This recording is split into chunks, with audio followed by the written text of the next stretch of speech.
वहीं वह दुष्ट पिशाच अपने पापों का फल भोग रहा है।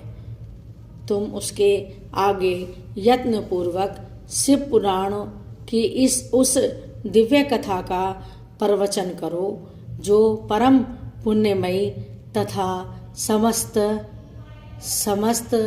पापों का नाश करने वाली है। शिव पुराण की कथा का श्रवण सबसे उत्कृष्ट पुण्य कर्म है।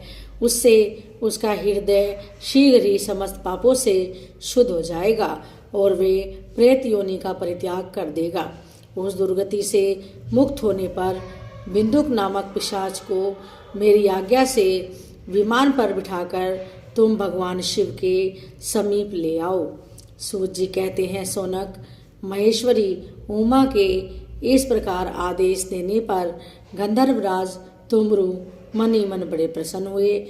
उन्होंने अपने भाग्य की सराहना की। तत्पश्चात उस पिशाच की सती साध्वी पत्नी चंचला के साथ विमान पर बैठकर नारद के प्रिय मित्र तुमरु प्रेम पूर्वक विंध्याचल पर्वत पर गए, जहाँ वह पिशाच रहता था।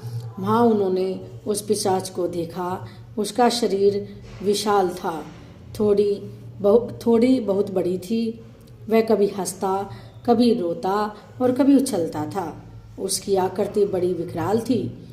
भगवान शिव की उत्तम कीर्ति का गान करने वाले महाबली तुमरु ने उस अत्यंत भयंकर पिशाच को पापों द्वारा बांध लिया।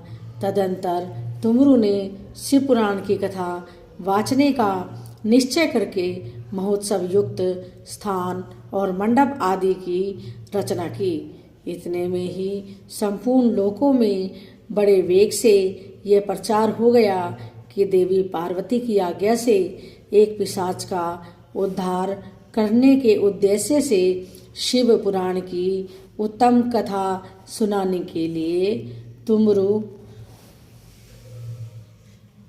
विंध्य पर्वत पर गए हैं। फिर तो उस कथा को सुनने के लोभ से बहुत से देवर्षि भी शीघ्र ही वहां जा पहुँचे। आदरपूर्वक शिव पुराण सुनने के लिए आए हुए लोगों का उस पर्वत पर बड़ा अद्भुत और कल्याणकारी समाज जुट गया।